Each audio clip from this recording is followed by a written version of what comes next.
Iniimbestigahan ang pagkamatay ng isang lalaking 14 na taong gulang sa Quezon City matapos malunod sa swimming pool ng barangay. Lumalabas sa investigasyon ng barangay na pinagtulungan ng ilang kabataang ilubog sa pool ang biktima. May live report si Ian Cruz. Ian? Yes, Maris, hindi na nga matutupad ang pangarap na maging chef ng 14 anyo sa si Carlos Lake Viray. Namatay sila kahapon sa Quezon City General Hospital makaraang ilang araw na makomatose matapos malunod noong nakaraang Biyernes sa swimming pool ng Barangay Project 6 sa Quezon City. Kasama ni Lake ang 5 kaibigan noong araw na iyon nang maligo sa public pool ng barangay kung saan maraming iba pang grupo ang naliligo. Sabi ng isa sa mga nagsisiyasat ng mga taga-barangay na bully umano ang biktima at pinagtulong-tulungan daw siyang ilubog sa tubig ng mga ito. Pero git naman Maris ng kabilang grupo na binubuo ng 4 na minor de edad, hindi nila sinadya ang nangyari. Puno ng hinagpis ngayon si Sheila sa sinapit nga ng bunsong anak. Ang CCTV camera, gilid lamang ng pool ang nahagip na kuha kaya hindi nakita ang nangyaring pagkalunod. Naiba raw kasi ang posisyon ng camera nang ayusin ang bako doon. Kaya hanggang ngayon, hindi raw buo ang kwento sa sinapit ng anak. Bukod sa barangay, nagsisiyasat na rin ang QCPD SIDO sa nasabing insidente. Ang Barangay Project 6, sagot daw ang gasto sa ospital hanggang sa cremation ng biktima. Tiyak daw na may magbabago sa ipinatutupad na seguridad sa mga maliligo sa pool, gaya na lamang ng paghihigpit sa lahat ng below 18 na mga kabataan na maliligo sa nasabing pool. Marie. Iyan, linawin ko lang, may swimming lessons ba na nagaganap noong mangyari ang insidenteng yan? Hindi ba mayroon na dapat na lifeguard o di kaya mas nakakatanda? Maris, yung pagpunta doon ni Lake ay nagkaayaan lamang sila magkakaibigan nung araw na yan ng Biyernes. Kaya ang sinasabi naman ng nanay niya na si Sheila, dapat nga meron talagang nagbabantay. At ang sinasabi naman sa atin ng mga taga-barangay, 2 daw yung naka-duty doon sa pool ng barangay nung araw na yon. Pero yun nga yung nababalitaan naman ng mga kamag-anak, lumabas daw ng pool area yung nasabing lifeguard.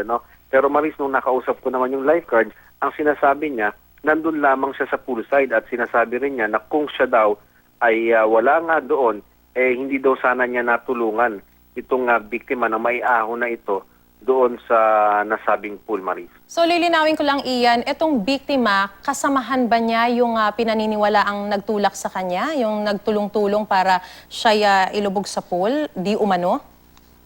Bali, Maris, yung kasama niya, 5 yung kasama niya na mga kaibigan niya, no? Pero may iba pa silang nakasama doon sa swimming pool na ibang grupo. Ito na may binubuo ng 4 naman na mga minor de edad na taga-roon din sa barangay na yan, pero sa ibang street naman ng barangay. So yan ang sinasabi nung kanyang mga kasamahan na yung 4 daw na nakita nila doon sa pool na yan, nakasabay nila, yun daw yung sinasabing ng bully at di umano ay naglubog at nag-angat dito nga doon sa kay Lake Maris. So nakuha na ng initial na testimonya itong mga kasamahan itong biktima? Pati yung isang grupo rin? Oo, Maris, actually pinatawag sila sa barangay at doon nga nalaman nung mga nag-iimbestiga mga taga-barangay kung papaano yung kwento na magkabilang panig. At yung QCPD SIDO ay kumikilos na rin sapagkat namatay nga itong si Lake. Sila na ngayon ang isa sa mga humahawak nitong kasong ito. Pero nabanggit din sa atin naman nung chairman ng Project 6 Quezon City, si Kapitan Llamas, na ngayon daw nahihirapan na sila, Marisa, na imbitahan muli itong mga kabataang ito sapagkat lalo na yung mga kaibigan itong biktimang si Lake sapagkat yung iba daw dito ay na-trauma, yung iba ay nagkasakit, nilalagnat dahil nga dun sa sinapit ng kanilang kaibigan, Marisa. Talamak ba dyan sa group, sa lugar na yan, yung mga tinatawag na mga gang war? Maris, sa Project 6, wala tayong masyado nababalita ang mga ganyang mga insidente. Katunayan, nung naikot natin yung lugar nila, maganda naman yung komunidad nila, maayos yung yung mga community doon, At alam din natin na yung Project 6, maraming mga establishment na mga commercial area. Pero marami din naman na mga kabataan na usually nandoon sila sa mga public place. Ang ginagawa nila, yung iba nalululong sa pag-skateboard, at sa iba pang mga aktibidad, Marie. Alright.